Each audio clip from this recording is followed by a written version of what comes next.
আসসালামু আলাইকুম। আজকে আমরা রান্না করব দারুণ মজাদার পাকিস্তানি স্টাইলে কড়াই চিকেন। দেখতে যতটাই লোভনীয়, খেতে ঠিক ততটাই মজাদার। চলুন দেখে নেওয়া যাক এর সহজ রেসিপিটি।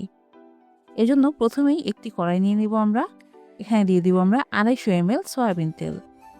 তেলটা হালকা একটু গরম হয়ে গেলে এখানে দিয়ে দেবো আমরা 1 কেজি ফার্মের মুরগি। আপনারা অন্য যে কোনো মুরগি ব্যবহার করতে পারেন।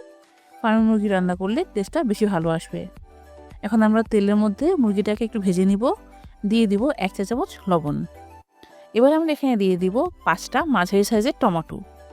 টমেটো এর থেকে বেশি ব্যবহার করতে পারেন, কিন্তু 5টাই যথেষ্ট। যদি এর থেকে ছোট দেন আরও 2-3টা বেশি দিতে পারেন। এবার টমেটো আর মুরগিগুলোকে আমরা 10 মিনিটের জন্য মাঝারি আঁচে ঢেকে রেখে দিব। 10 মিনিটে এগুলো মোটামুটি সিদ্ধ হয়ে যাবে। এরপর একটি চিমটার মাধ্যমে আমরা টমেটোর খোসাগুলো ছাড়িয়ে নিব। সবগুলো টমেটো থেকে খোসা খুব ভালোভাবে ছাড়িয়ে নিতে হবে, নাহলে টমেটোগুলো খুব ভালোভাবে গলবে না। এ তো আমাদের খোসা মোটামুটি ছাড়ানো হয়ে গিয়েছে। এখন আমরা এখানে দিয়ে দেবো 20টা কাঁচামরিচ।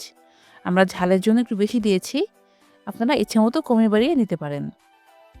এখন টমেটোগুলোকে খুব ভালোভাবে ম্যাশ করে নিতে হবে। এটাই আমাদের এই তরকারির গ্রেভি। এখন আমরা এটাকে আবার ঢাকনা দিয়ে ঢেকে আরও কিছুক্ষণ রেখে দিব।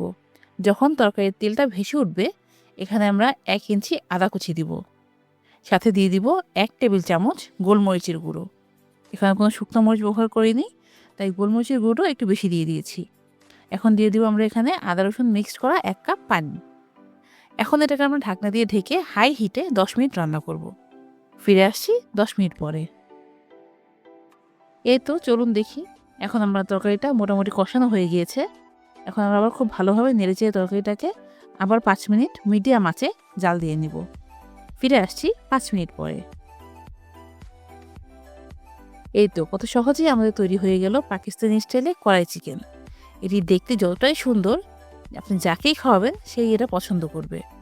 একবার হলেও বাসায় অবশ্যই চেষ্টা করে দেখবেন। খুবই সহজেই রেসিপিটি। তো আজকে এই পর্যন্তই। আসসালামু আলাইকুম।